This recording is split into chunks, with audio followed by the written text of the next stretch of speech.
So, ayun nga guys, may gusto lang ako i-share sa inyong isang product na marerecommend ko sana. At ito siya guys, yung Sengso Lustrous Cube. Siguro naman sa inyo, alam nyo na yung cube na to, na nailaw siya. Ganito siya guys, yung ano niya guys, hindi siya sticker, ano siya, tiles siya. Parang naka-cup design pero naka-tiles siya. Ayun guys, dekabit siya. Yung parang sticker niya. Tapos yung cube, parang may pagka-pillow cube siya. Pero hindi siya guys pillow. Dito lang sa may gilid lang talaga. Tapos dito straight siya. Yung performance naman niya guys, decent naman siya. Medyo blacky lang siya. Tapos guys, ito yung niya, adjustment niya. Actually wala siyang adjustment. Kapag inikot mo yan, tanggal agad yung ito. Tatanggal na siya sa may core. So wala kang pagkakataon i-adjust siya. Pero para sa akin, ox naman to eh. Yung gantong ka-tight, tapos di ganong ka-flexible. Medyo blacky nga lang, pero para sa akin goods na siya.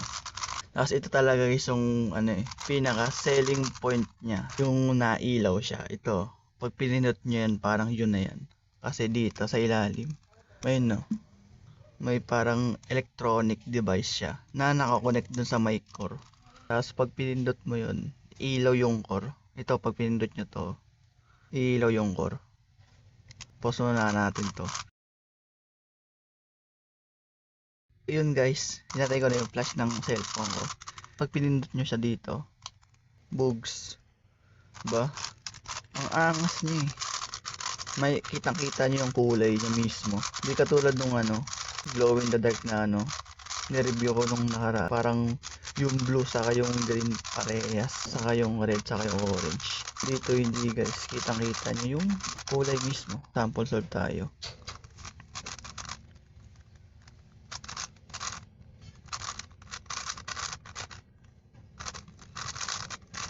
Yan.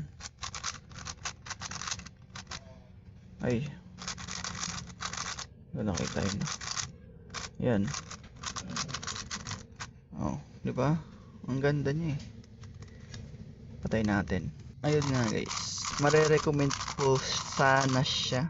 Kasi nailaw. Kaso nga lang, yung tinignan ko tong core niya. Ito. Ito pala itsura niya guys, Yan. Transparent siya.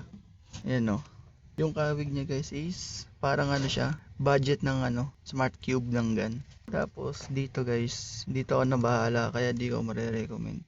Guys, para siyang lumulobo. Para itsura lumobo na battery. Ewan ko guys kung normal yung gantong itsura. Kasi guys, naabutan ko kasi guys yung kung alam niyo yun, yung mga cellphone na napapalitan ng battery. Kung naabutan niyo yung cellphone na ganun, yun yung mga battery noon dati, lumulobo siya. Ganyan parang nagiging unan ng itsura.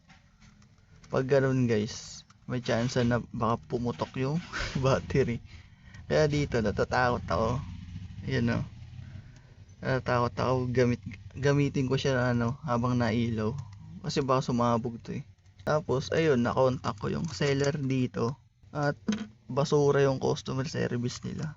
Dito sa shop na to, yung Cube flagship ba yun? Yun, kinontak ko yung seller. Tapos sinabihan ba naman ng seller na wag ko daw itapat sa araw, tapos wag ko daw gamitin habang nag-charge. Di naman ako tanga guys. Kasi alam ko naman yun. Kasi electronic device nga to, di ba? Alangan tapat mo sa araw yun, tapos sabay gamitin habang nag-charge, di mag-overheat yan. Kasi chinarge ko to. At tinignan ko kung hanggang ilang oras siya mapupuno. Mga nasa kalahating oras siya bago mapuno. Itong lustrous cube na to, yun nga, kalahating oras siya bago mapuno. Tapos tinesting ko agad siya nun. May video ako nun, binidyoan ko yun. Tinesting ko yun after mapuno. Tapos nailaw siya, tanggalin to, which is yung ginawa ko kanina. May video ako nun. Nagulat ako na parang lobo yung battery. Ewan ko guys kung normal ba to. Ang taba ng battery niya guys.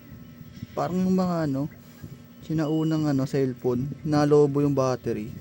Kinontak ko na dito yung guys yung Sengso about dito sa kanilang IG, kaso nga lang walang response. Pati dun sa parang owner ata ng Sengso. Chinat ko rin or message. So wala kang response. Pero nung chinat ko yung the cubicle do sa Instagram nila, nag-response at titignan daw nila yung another cube na ganito, na kung parehas ba ng itsura yung battery na bloated din. Kung parehas, di normal yung yung battery nito.